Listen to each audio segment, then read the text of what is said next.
All right. Hey, everyone, and welcome back to the Deep Dive. Today, we're going to be taking a deep dive into a topic that's really important, especially for any nursing students out there tuning in. We're going to be looking at occupational lung diseases. It's definitely something that you'll encounter in your careers. No matter what area of nursing you go into, you'll be caring for patients from all sorts of backgrounds, and a lot of them will have been exposed to different kinds of hazards in their workplaces. Exactly. And we really want to equip you with the knowledge to spot the signs early and advocate for your patients. So for this deep dive, we've got a couple of really interesting sources we'll be looking at. We do. We've got some excerpts from a medical textbook and a document that focuses specifically on preventative measures for occupational lung diseases. So we'll be covering the types of diseases out there, what causes them, the symptoms to watch out for, and of course, most importantly, how to prevent them. Yeah, prevention is always key, right? So let's just jump right in. I think a good place to start is with that term pneumoconiosis. It sounds a bit intimidating, but it's basically an umbrella term for a whole bunch of lung diseases that are caused by inhaling certain types of dust. Pneumoconiosis, okay, hmm got it.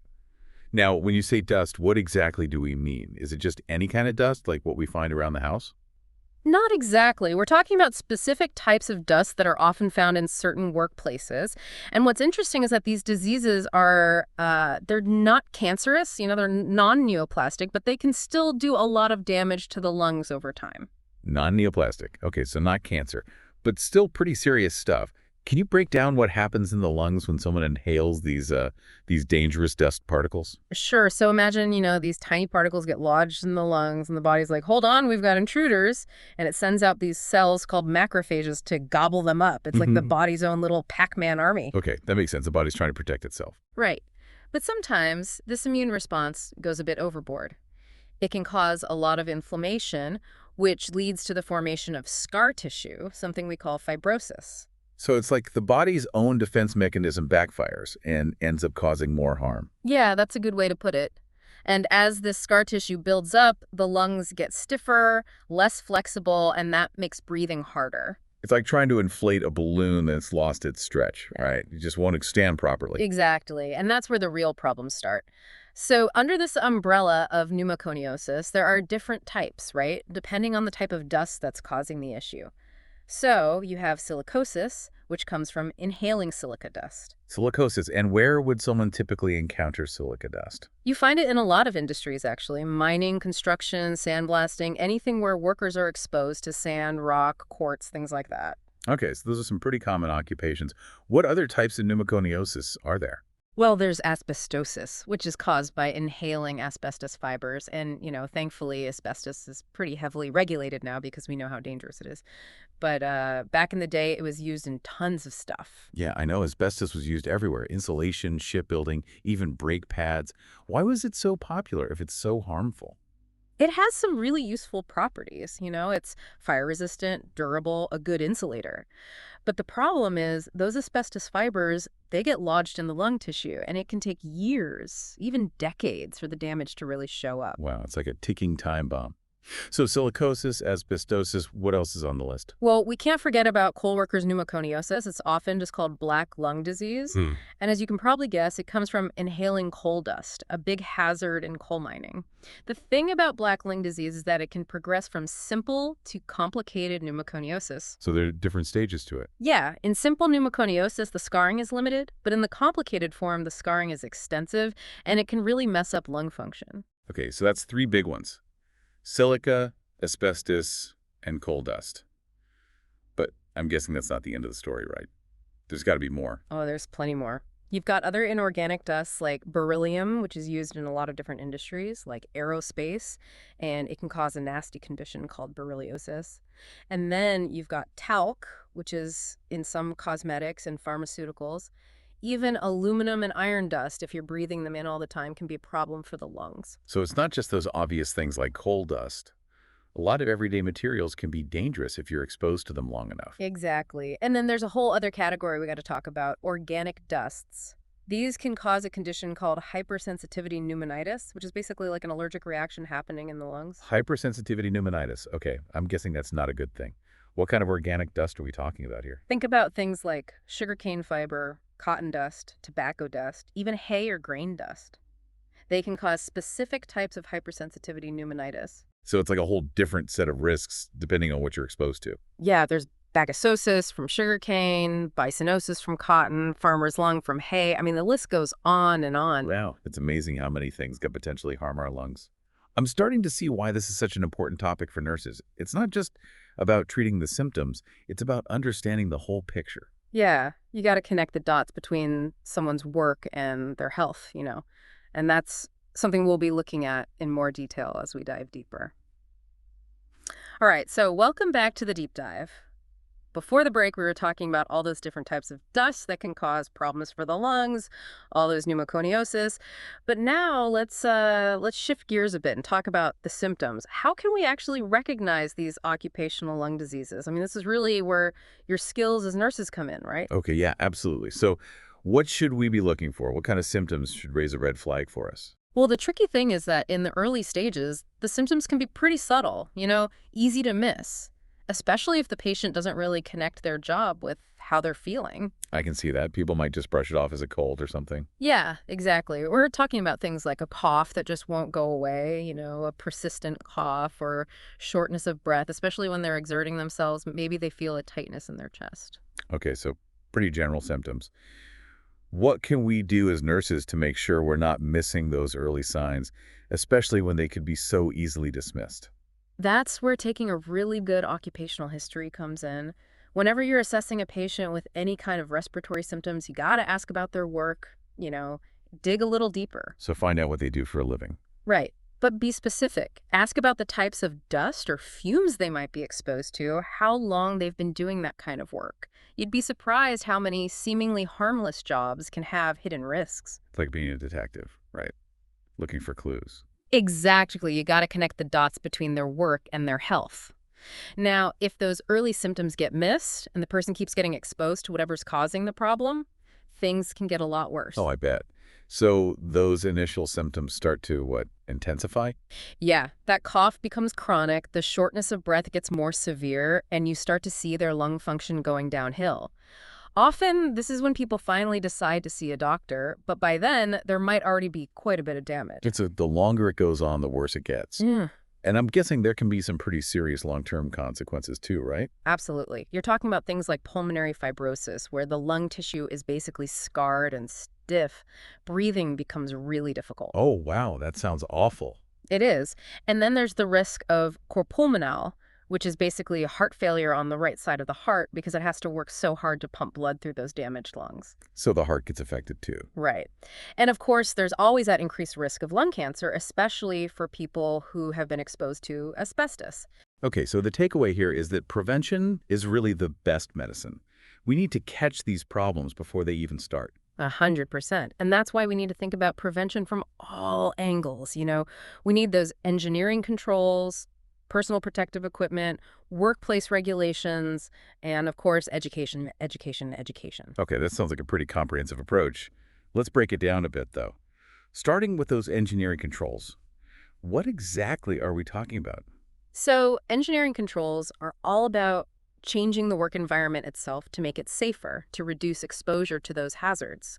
The classic example is ventilation systems, A good ventilation system can suck all those dust and fumes right out of the air. So it's like getting rid of the problem before it even reaches the worker. Exactly. And there are different types of ventilation systems depending on what you're dealing with. You might have something called local exhaust ventilation, which targets a very specific source of dust, or general ventilation, which is more about diluting the contaminants in the whole work area. Got it. So it's not just about having any old ventilation system. It has to be designed properly for the specific workplace. Right, and it's got to be maintained too. A ventilation system that's clogged up with dust or not working right, it's useless. Okay, so ventilation is key. What other kinds of engineering controls are there? Well, another important one is dust suppression. It's basically about preventing the dust from getting into the air in the first place. So how do you do that? There are different ways. You can spray water to keep the dust down or use special chemicals that bind the dust particles together. Interesting. It's like turning a dust cloud into something more manageable. Are there any other engineering controls we should know about? Sometimes the best solution is just to isolate the dusty process completely. Enclose it, maybe use robots or automated systems to handle the materials that create a lot of dust. That way, workers don't have to be directly exposed. Okay, so that makes sense. But what about situations where you can't completely get rid of the hazard? You can't just engineer it away. What do you do then? That's where personal protective equipment comes in, the good old PPE. We're talking about things like respirators, masks, gloves, protective clothing, eye protection. Right, PPE. It's like the last line of defense, making sure the worker isn't directly exposed to those harmful substances. Exactly. But PPE only works if it's used correctly, and that means training, training, training. Of course. A poorly fitted mask won't do much good. Not at all. And speaking of masks, those N95 masks that we've all gotten used to, they have a big role to play in occupational settings too. Oh, right, because they filter out those tiny particles. Exactly. They're designed to block at least 95% of those airborne particles, including dust. They're essential in a lot of industries where workers are dealing with hazardous dust. So it's not just any old mask. It has to be the right one for the job. What about those HEPA filters I've heard about? Do they come into play here? HEPA filters, those are the high-efficiency ones. They're designed to trap even smaller particles than N95 masks. They're often used in air purifiers and those fancy ventilation systems. So in some cases, you might need that extra level of filtration to really protect workers. Yeah, in those environments with really, really fine dusts, HEPA filtration can be a lifesaver. It's amazing how technology can help us create safer work environments. But it seems like prevention goes beyond just engineering and equipment, right? There's got to be a human element too. Oh, absolutely. Workplace culture and how people behave, that plays a huge role in preventing these occupational lung diseases. And that's where education and training becomes so important. Okay, let's talk about that. What kind of education and training do workers need to stay safe? Well, first of all, they need to understand the risks. They need to know what they're dealing with, why it's dangerous, and what can happen if they don't protect themselves. We need to make it real for them. Right, make it personal. So they see it as something that can really affect them. Exactly. And the training can't just be some boring lecture. It's got to be hands-on, practical, show them how to use their PPE correctly, how to work safely, how to spot those early signs of trouble. It's got to be engaging and memorable. Yeah, exactly. And it's also really important to encourage workers to speak up if they see something unsafe. If they have any concerns or close calls, they need to report it to their supervisor. We need to create a culture where safety is everyone's responsibility. That's so important. Yeah. But even with the best training and the best intentions, sometimes you need something more, right? Like rules and guidelines to make sure everyone is on the same page when it comes to safety. You got it. And that's where organizations like OSHA come in. OSHA, yeah, I've heard of them. What exactly is their role in all this? OSHA is a federal agency here in the U.S., and their job is to set and enforce workplace safety and health standards. They establish what are called permissible exposure limits, or PLs. Permissible exposure limits, okay? So what are those exactly? Basically, it's the maximum amount of a hazardous substance that a worker can be exposed to over a certain period of time, usually an 8-hour workday. So it's like setting a limit, a red line that can't be crossed. Exactly. And OSHA doesn't just set these limits, they make sure people are following them. They do inspections, investigate complaints, and if an employer isn't doing things right, they can get hit with fines and penalties. Wow, they've got a lot of power. Yeah, they do. They play a crucial role in protecting workers. And they also provide a lot of resources and guidance to help employers understand the regulations and create effective safety programs. Okay, so OSHA is setting those standards. But how do you make sure workers are actually aware of their rights and the rules that are supposed to protect them? That's where the right to know regulations come in. These regulations are all about transparency. Employers have to tell workers about any hazardous substances they might encounter on the job. So no secrets. Right. And one of the key ways they do this is through safety data sheets, SDSs. These are like little fact sheets for each hazardous material. So it tells you all about the substance, what the dangers are, how to handle it safely. Exactly. And employers have to make those SDSs easy to find, and they have to train workers on how to read them and understand them. It's like giving workers the tools they need to protect themselves. That's the idea. It's all about empowering workers and creating a culture of safety. I'm really starting to see how all these pieces fit together. The regulations, the SDSs, the training, it's all connected. It is. And, nurses are right there in the middle of it all, advocating for their patients, educating them about their rights, helping them navigate this whole world of occupational health. Wow. It's a lot to take in. Yeah. But it sounds like incredibly important work. It is. And speaking of important work, I think it's time we talk about the specific role that nurses play in all this. All right, welcome back to the deep dive. We've been digging deep into this world of occupational lung diseases. It's really quite fascinating and a bit overwhelming too. Yeah. There's so much to consider. Yeah, it really highlights how interconnected our health is with our work. We've talked about the science, the laws, the impact on people's lives, and it all comes together. It does, and I think it's time now to focus on the people who are right there on the front lines dealing with this every day, the nurses. Absolutely. Nurses play a vital role in all of this. You'll be caring for patients who have these conditions, so understanding the causes, the symptoms, how to prevent them, it's all crucial. Right. It's not just about treating the symptoms, it's about that whole person approach. So let's talk about that a bit more. When we talk about nurses being advocates for their patients, what does that actually look like in the context of occupational lung diseases? Well, first and foremost, it's about being aware, being knowledgeable about the potential hazards in your patients' workplaces. So doing your homework, researching the industries your patients work in. Right. But it also means asking the right questions. When you're taking a patient's history, really dig into their occupation, find out what materials they handle, what kind of safety measures are in place or not in place. Almost like being a detective, Yeah. right?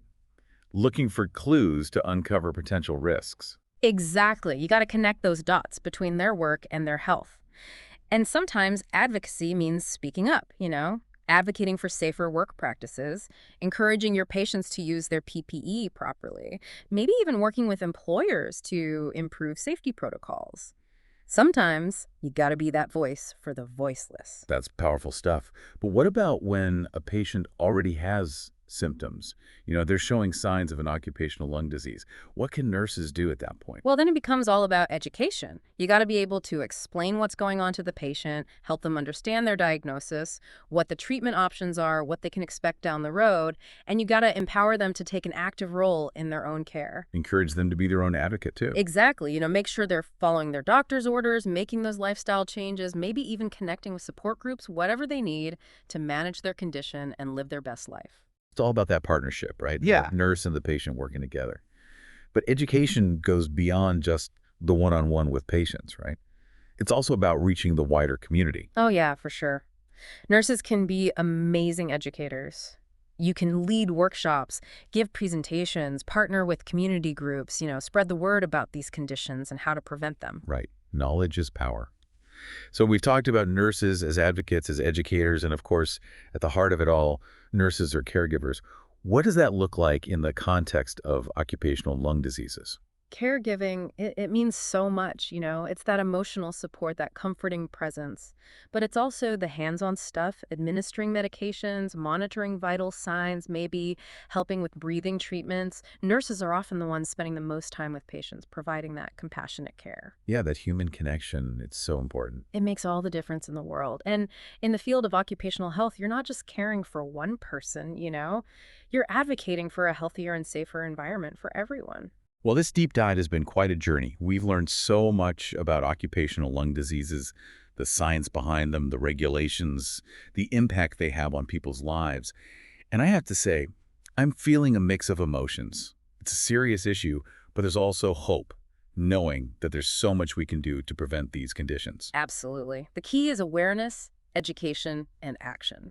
And nurses, you guys are on the front lines making a real difference every day. To all those future nurses out there, keep learning, keep asking questions, keep advocating for your patients and for yourselves too. Your health and well-being are just as important. Couldn't agree more. It's been great chatting with you all. Until next time, keep diving deep, stay curious, and stay safe out there.